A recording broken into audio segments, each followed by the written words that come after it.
안녕하세요. 방구석 성경 만담 사무엘 상하를 통해 하나님께 쓰임받는 삶을 엿보다 11번째 시간입니다. 오늘 제 목표는요, 사무엘 하 끝까지 가는 거예요. 사무엘 하 24장까지 있는데요. 오늘 끝까지 한번 가보려고 합니다. 쓰임받는 삶에 대해서 함께, 다윗의 모습을 통해 좀 살펴보고 있습니다. 오늘은요, 쓰임받는 삶을 이렇게 좀 정의하고 싶어요. 잘해서 쓰임받는 것이 아니다. 약할 때도 하나님 붙들고 있으니까 쓰임받는다. 넘어지긴 하지만 그래도 다시 일어나서 하나님 붙들고 그래서 쓰임받는다. 사실 우리가 넘어졌을 때 다시 일어나서 하나님 붙든다는 건요, 다른 말로 말할 때 우리가 넘어져 있을 때 하나님이 붙들어 주신다는 거거든요. 그러니까 쓰임받는 삶, 잘하고 대단하고 그래서 쓰임받는 것이 아니라 약하고 넘어지지만 또 하나님을 또 다시 붙들게 되고 그래서 쓰임받는 삶이 된다. 오늘 이제 그런 내용을 좀 살펴보겠습니다. 오늘은 사무엘 하 21장부터 24장까지 좀 살펴보려고 합니다.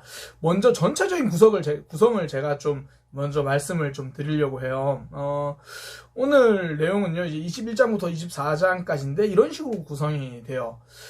제일 처음에 이제 21장 내용이 무슨 내용이 나오냐면 사울 왕의 잘못이 좀 먼저 이야기가 나와요. 그러니까 이전의 사건을 이때 뒤쪽에 좀 기록한 건데요. 사울 왕의 잘못 때문에 이스라엘에 3년 동안 기근이 옵니다. 그 3년 동안의 기근은 결국 이제 하나님께서 알려주신 그 이유를 알려주시고요. 표현이 좀 그런데 사람을 죽이고 죽임으로 또 그 이후의 사건들 몇 가지 있어서 그 기근이 끝나요. 그러니까 이 사울 왕 때문에, 사울 왕의 잘못 때문에 3년 동안 기근이 들었다. 그 문제가 해결된 사건. 그리고 나서 다윗 왕의 용사들이 나와요. 다윗 왕을 도와주었던 사람들, 장군들, 다윗 왕의 용사들이 등장합니다. 그리고 나서 다윗이 하나님을 찬양하는 그 찬양 내용이 나와요. 시편 18편에 있는 내용이 거의 그렇게 똑같이 나와요. 그러니까 사울 왕의 잘못으로 이스라엘 땅에 3년 기근이 있었던 이야기가 나오고요. 그리고 다윗의 용사들 이야기가 나와요. 그리고 다윗이 했던 찬양이 나오거든요. 그리고 나서 또 뭐가 나오냐면 다윗의 또 다른 찬양이 나와요. 찬양. 그 찬양 이야기가 나오고 이번에 또 뭐가 나오냐면 다윗 왕의 용사들 이야기가 나와요. 그리고 그 다음 무슨 이야기가 나오냐면 다윗 왕의 잘못 때문에 이스라엘에 전염병이 생긴 그 사건의 이야기가 나와요. 이게 대칭이 되는 거예요. 대칭. 그러니까 사울 왕의 잘못 때문에 3년 동안 기근이 생기고 그 이야기가 끝나고 다윗의 용사들 이야기가 나오고 그 이야기 끝나고 다윗이 찬양한 이야기가 나옵니다. 다시 다윗 찬양한 이야기가 또 나오고 다윗의 용사들 이야기가 나오고 그리고 다윗 왕의 잘못 때문에 이스라엘이 전염병 때문에 고생하는 이야기.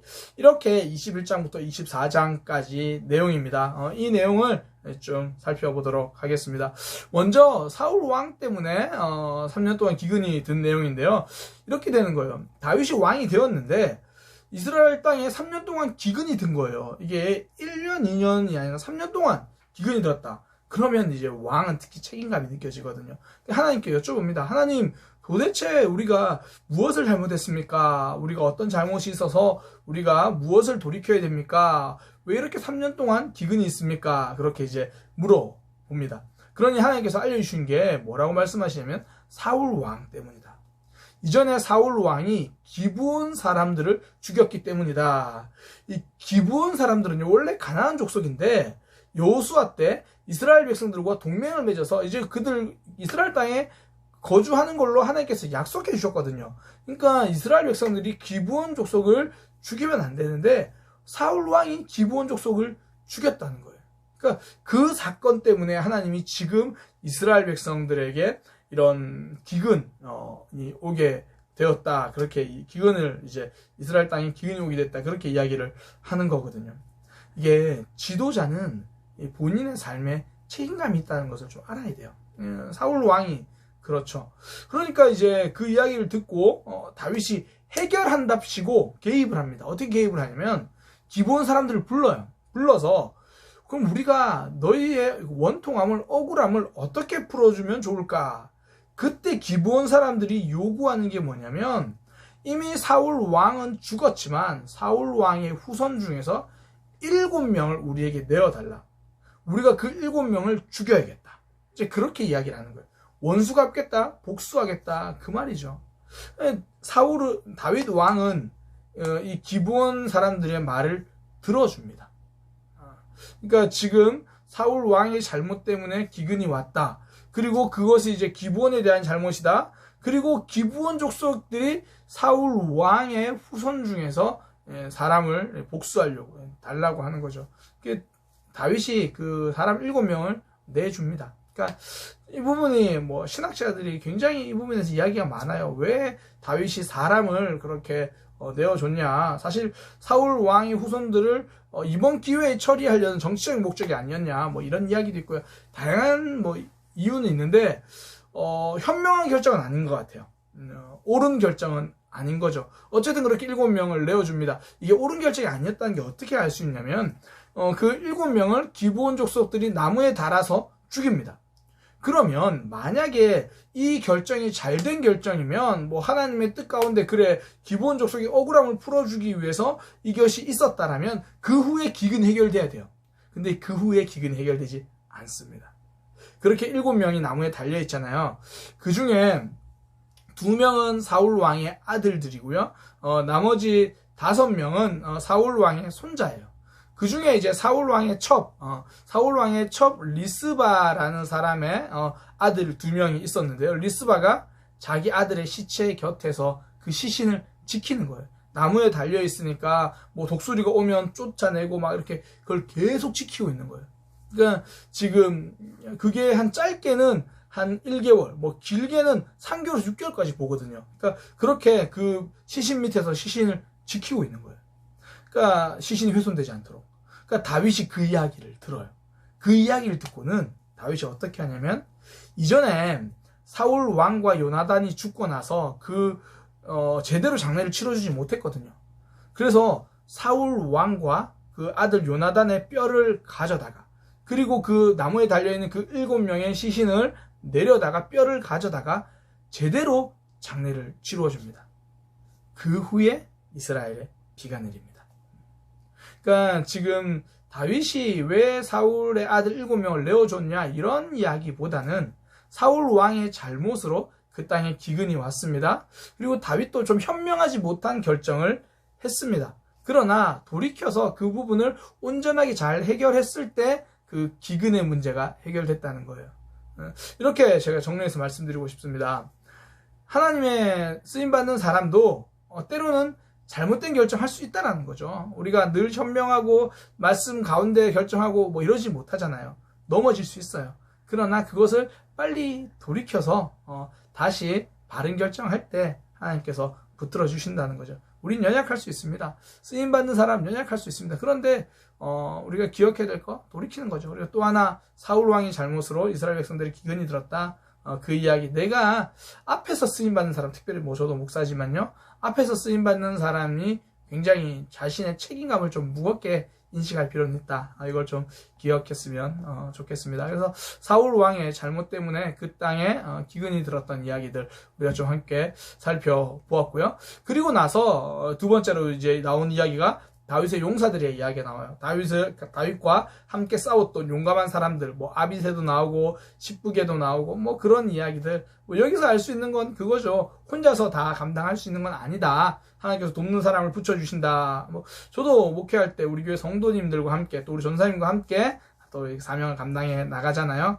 혼자 할 만큼 뭐 슈퍼맨, 뭐 굉장히 대단한 사람. 그런 사람이 아니라는 거죠. 우린 연약할 수 있습니다. 혼자 다 감당 못해요. 돕는 사람들이 있습니다. 근데 제가 이 부분에 있어서 하나 재밌는 성경 해석을 좀 설명해 드리려고 해요. 제가 이전에 새벽 기도 때 이 본문을 설교하면서 한번 설명을 드렸던 기억이 나는데요. 이 본문에 19절에 보면 21장 19절에 나오는 내용이에요. 제가 21장 19절 한번 읽어 드릴게요. 혹시나 뭐 성경을 찾으셔도 좋고 아니면 제가 읽어 드리는 거 천천히 읽을 테니까 한번 들어보시면 좋아요. 19절에 이렇게 기록되어 있습니다. 또 다시 블레셋 사람과 곱에서 전쟁할 때에 베들레헴 사람 야레 오르김의 아들 엘하나는 가드 사람 가드 골리앗의 아우 라흐미를 죽였는데 그자의 창자루는 배틀채 같았더라. 다시 읽어드릴게요. 그러니까 설명 의미를 이제 그 내용을 그러니까 다시 읽어드릴게요. 내용 자체를 블레셋 사람과 전쟁할 때에 베들레헴 사람 야레오르김의 아들 엘하난이 가드 골리앗의 아우 라흐미를 죽였는데 그자의 창자루와 배틀채 같았더라. 뭐 특별할 거 없잖아요. 베들레헴 사람 야레오르김의 아들이고 이름은 엘하난인 사람이 골리앗의 아우를 죽였다. 골리앗의 아우의 창자루는 배틀채 같다. 골리앗의 창도 배틀채 같았자 그랬잖아요. 형제는 닮았나 보다. 이렇게 볼 수 있는데 문제는 성경 원어에는요. 골리앗의 아우 라흠이란 것 중에서 아우 라흠이란 단어가 없다라는 거예요. 그럼 제가 그걸 빼고 말씀드리면 이렇게 되는 거예요. 베들레헴 사람 야오르김의 아들 엘하나는 가드 골리앗을 죽였다. 가드 사람 골리앗을 죽였다라는 이야기가 되는 거예요. 골리앗은 누가 죽였어요?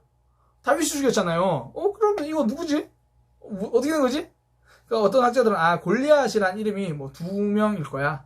그리고 골리앗은 사람 이름보다는 힘센 사람을 나타내는 거야. 그렇게도 이야기를 해요. 그러니까 다윗이 이전에도 힘센 골리앗 죽였고 또 이번에 엘하난도 힘센 골리앗을 죽인 거야. 이렇게 해석하기도 합니다. 그런데요, 지금 골리앗을 죽인 사람의 특징을 자세히 보면 우리가 아는 누가 좀 비슷해요. 일단 어디 사람이라 그러죠? 베들레헴 사람이라 그래요. 엘하난이 베들레헴 사람이라 그러죠. 다윗이 어디 사람이죠? 베들레헴 사람이에요. 그런데 이 엘하난의 아버지의 이름이 굉장히 우리에게로 생각할 거리를 많이 줘요. 야레오르김이라고 되어 있는데요. 이 야레오라는 게 우리나라 말은 그냥 야레오 이렇게 되어 있지만 그 히브리어로 모양이요. 이세라는 단어와 모양이 굉장히 비슷합니다. 그러니까 우리가 어떤 글씨를 잘못 미음을 어떻게 쓰면 미음이 좀 또 너무 둥글게 쓰면 이응이 되기도 하잖아요. 그런 식으로 히브리어 모양은 야레오라고도 볼 수 있고 이세로도 볼 수 있는 거예요. 그러니까 점을 뒤쪽에 붙이면 이세라고 읽혀지고 그런 거예요. 그러니까 이 야레오르김 이거를 이세라고도 히브리어에서는 읽을 수 있다라는 거예요. 그리고 유대 전승에는 다윗의 이름을 엘하난이라고 불렀다라는 유대계 전승이 있습니다. 그러니까 이 이야기는 엘하난이라는 다른 사람이 골리앗의 동생을 죽인 이야기라기보다는 다윗이 골리앗을 죽인 이야기를 다시 기록했다, 이렇게 보시면 돼요. 복잡하게 다른 건 다 기억하지 못하셔도 그냥 이렇게 볼 수도 있다. 약간 팁 삼아 이렇게 알려드립니다. 어쨌든 우리 다시 전체적인 흐름을 좀 기억할게요. 사울 왕의 잘못으로 이스라엘은 기근이 찾아옵니다. 다윗이 이 문제를 좀 잘못 해결해요. 그러나 다시 바르게 해결할 때, 그 억울함들을 좀 풀어줄 때 기근이 해결되죠. 그 리더의 잘못, 다윗이 다시 돌이키고 잘 해결했을 때 문제가 해결됩니다. 그리고 다윗이 혼자서 대단했던 사람이 아니다. 그 동역자들과 함께했다. 그는 연약하지만 동역자들과 함께했다. 이제 큰 의미로는 그렇게 기억하시면 돼요. 다윗의 용사들, 그런 의미로 혼자서 감당하는 거 아니다. 그렇게 보시면 되고요. 그리고 나서 다윗의 찬양이 나옵니다. 사무엘하 22장 자체가 다윗이 하나님께 불렀던 찬양입니다. 이건 10편, 18편이랑 내용이 굉장히 비슷해요. 쭉 읽어보시면 됩니다. 내용을 요약하면 이렇게 돼요. 승리하게 하시는 하나님을 찬양하는 거예요. 다윗이 전쟁을 참 많이 했잖아요. 어려움이 많았죠. 그때 그런 어려움 속에서 하나님이 나에게 승리를 주셨다. 그렇게 찬양을 합니다. 그리고 이게 22장이 나오고요. 23장으로 넘어가면 또 다윗이 찬양이 나와요. 근데 이번에는 찬양 내용이 조금 달라요. 그전에는 나를 건져주셔서 감사합니다. 나에게 승리를 주셔서 감사합니다. 이런 찬양이었으면 23장으로 넘어가면요. 하나님 그 자체를 찬양해요. 그러니까 찬양이 좀 깊어졌어요. 그러니까 그전에는 내 삶의 문제가 해결되면, 어려움이 해결되면 그때 감사했는데 이제는 다윗이 하나님 그 자체로 하나님을 찬양하기 시작합니다. 그러니까 신앙이 깊어졌다고 볼 수 있겠죠. 하나님을 향한 이해가 더 커졌다고 볼 수 있겠죠. 그러니까 다윗의 모습, 또 하나님의 사람들의 모습을 보면 뭐 잘할 때도 있고 넘어질 때도 있고, 그러나 내 삶은 하나님이 이끌어 가신다, 하나님 붙들고 찬양하는 모습, 그리고 우리의 삶이 찬양이 점점 깊어지는 거죠. 문제 해결에만 그 문제 해결에서 감사하고 찬양하던 삶이 하나님 그 자체를, 나의 모든 삶은 하나님께 있습니다 라고 찬양하는 그런 모습으로 달라지고 있는 거죠. 그리고 나서 그 다음에 또 다윗의 용사들의 이야기가 나와요. 다윗을 도와서 함께 했던 사람들이면 이름이 좀 길게 나와요. 쭉 나와요. 그러나 뭐 우리가 그 이름을 다 외울 건 아니잖아요. 그러나 이 사실은 꼭 기억하시기 바랍니다. 하나님의 나라, 하나님께 쓰임받는 사람, 혼자 일하는 사람이 아니다. 혼자 다 못한다. 연약할 수 있다. 넘어질 수 있다. 혼자서 다 감당하지 못한다. 그러니 하나님이 좋은 사람들을 붙여주셔서 함께 하는 거다. 그렇게 기억하시면 되는 거죠. 가끔씩 우리가 뭐 주어진 사명 감당할 때 혼자서 하기 힘들 때가 있거든요. 뭐 일이 많아서 혼자 하기 힘들기도 하지만 사실 마음이 힘들 때가 많잖아요. 그때 나와 함께 신앙의 나눔을 하고 나와 함께 하나님에 대해서 이야기하고 또 함께 기도해주는 그런 동역자 함께 하는 거죠. 우리 주변에 나를 사랑해주는 믿음의 사람들과 함께 또 기도해주고, 또 오늘은 누군가에게 연락해서 기도 제목도 한번 물어보세요. 내가 위해서 기도해주고 싶어서 그냥 연락을 합니다. 기도 제목 알려주세요. 제가 늘 옆에서 기도하겠습니다. 뭐 아니면 혹은 자주는 기도하지 못하지만 이번 주에는 꼭 제가 위해서 기도해 드리겠습니다. 그렇게 동역자 함께 사명을 감당할 수 있는 그런 연락 한번 해보시면 좋을 것 같아요. 그렇게 하나님께 쓰임받는 사람, 혼자서 잘하는 사람이 아니다. 옆에서 같이 했던 사람들이 있다. 이제 그런 이야기가 나오고요. 이제 드디어 제일 마지막에 24장 내용입니다. 24장 내용은 이렇게 돼요. 다윗이 인구조사를 하겠다 그래요. 이스라엘의 인구조사를 하겠다. 그때 요압이 이걸 말립니다. 그러니까 요압은 항상 주로 다윗에게 반대하는 사람, 뭐 때로는 뭐 충성도 하지만 뭐 반대하는 역할을 하죠. 근데 이 요압의 말이 옳은 거거든요. 다윗이 인구조사를 하면 안 돼요. 인구조사를 왜 하면 안 되냐면 인구조사가 틀린 게 아니라 인구조사의 목적이 틀린 거예요. 다윗이 인구조사를 하려고 하는 목적이 뭐냐면 이제 나라가 안정됐어요. 나라가 좀 부강해졌어요. 나라가 강해졌어요. 그러니까 무슨 생각을 하냐면 이 나라 내가 이렇게 했어. 내가 이 나라를 강하게 했어. 내가 이 나라를 부국강병, 이 나라를 강한 나라로 만들었어. 내가 대단하다. 이런 의미로 그가 인구조사를 하고 싶은 거예요. 뿌듯한 거죠. 자기의 업적이 막 좋아 보이는 거예요. 그러니까 그때 이 요압이 그렇게 말하거든요. 그렇게 하시면 안 돼요. 하나님은 이것보다 더 많은 국력, 더 강한 나라도 주실 수 있어요. 근데 왜 왕이 지금 벌써 이게 다 끝난 것처럼, 내가 다 이룬 것처럼 그렇게 하십니까? 결국은 다윗의 교만이거든요.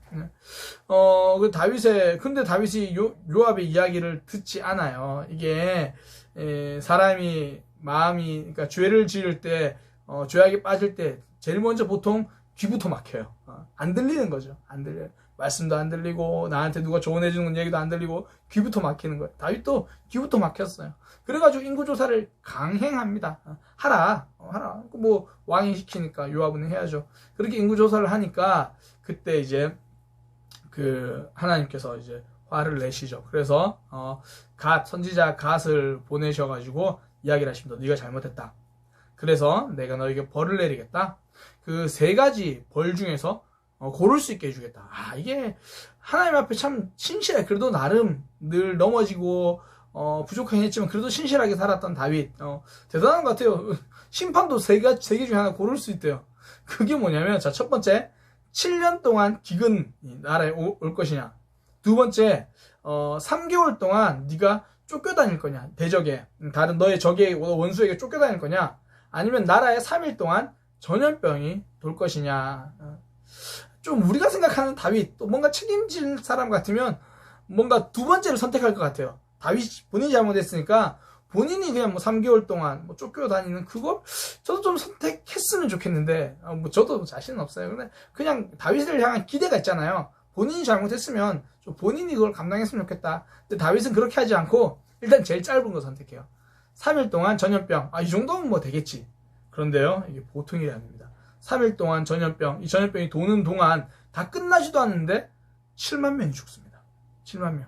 그러니까 본인이 책임져야 될 사건들을 제대로 책임지지 못하니까 이 수많은 인명 피해가 나는 거죠. 다윗이 넘어졌어요. 그리고 그 넘어지니까 교만한 거잖아요. 교만해서 넘어졌습니다. 그 일을 자신이 돌이키고 또 그 일에 대해서 하나님께 회개하고 책임졌으면 좋았는데 그러지 못하니까 이스라엘 백성들 전체가 어려움을 당해요. 그러니까 지도자, 리더, 앞에 선 자들이 하나님 앞에 더 바르게 서야 되는 이유가 이거거든요. 앞에 선 사람들이 넘어지면 단순하게 생각하면 돼요. 만약에 제가 죄를 범하고 넘어지고 그러면요, 우리 교회 성도들 다 시험 들거든요. 앞에 선 자들은 그게 책임이죠. 책임이 무겁습니다. 어쨌든 그렇게 다윗이 본인의 교만 그리고 그 이후에도 본인이 책임지지 못하고 책임지지 않고 그냥 제일 빠른 거 3일짜리 그런 전염병을 선택했는데 그 전염병이 돌면서 7만 명이 죽습니다. 그때 하나님께서 이 가슴이 아프신 거예요. 마음이 아프신 거예요. 그래서 성경에 보면 이렇게 이야기합니다. 여호와께서 이 재앙을 내리심을 뉘우치사, 뭐 뉘우친다 이런 표현보다 안타깝게 여기신다 그런 거죠. 그래서 천사에게 재앙을 내린 천사에게 이제 됐다 그만하자 족하다 너 이제 그만 전염병 그만 내려라 그런 이야기를 하는 거예요. 다윗이 이걸 깨닫고 이제 하나님 앞에 회개합니다. 하나님 제가 범죄했고 제가 악을 행했습니다. 제가 잘못했지 이 이스라엘 백성들 무슨 잘못이 있습니까? 그러면서 이제 다윗이 하나님께 회개하고 제사를 드려요. 그 천사가 전염병이 싹 가다가 멈춘 그 자리에 이제 그 집에서 소를 사다가 그 집에서 파는 소를 사다가 다윗이 그 소를 잡아서 하나님께 제사를 드립니다. 회개하는 거죠. 그리고 나서 이제 이 사건이 마무리가 돼요. 이 사건을 보면서 제가 좀 느낀 것 중에 하나가요. 다윗이 넘어졌잖아요.